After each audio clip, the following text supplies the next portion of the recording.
Hi, family, friends. How are you doing? Happy Sunday. God bless you richly. To God be the glory. We're almost at the end of November. We had an amazing service here at Chapel of Mercy where Jesus Christ is always lifted up. Trust you're doing well. Trust your family is doing well. And your faith walk is walking the walk. To God be the glory. How was service at your end? And what, of course, did you learn in church today? Here at Chapel of Mercy, Pastor continued the series that he started on being disciplined. And so he asked the question, how can you obtain this virtue of being disciplined? He made reference again to Daniel chapter 1 verse 8, where the Bible said Daniel purposed in his heart that he will not defile himself with a portion of the king's meat, and then made reference again to the book of Psalm, where Psalmist was asking, how can a young man keep his way pure? And it answers the question within that same chapter, saying by keeping the word of God, in the heart. Thy word have I hid in my heart, that I may not sin against you. And so Pastor said something. He said, look at the word heart was, always popping up. The decision to be disciplined begins from the heart.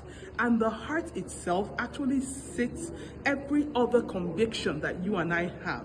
So he said one of the things we have to understand when it comes to being disciplined is that, first of all, are you teachable?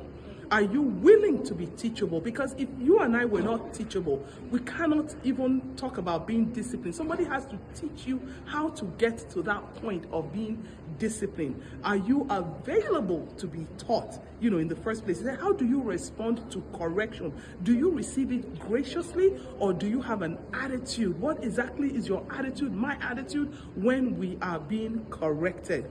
And, he went, there was a catalog of scriptures, but he made reference to when Paul was sending Timothy to the church, and he said they should listen to his son in the faith. And he said, do you know why Paul had so much confidence in sending a young man as Timothy? He said because Timothy had been available to be taught, and he could be corrected. In being disciplined, are you available? Am I available? Are we willing to learn?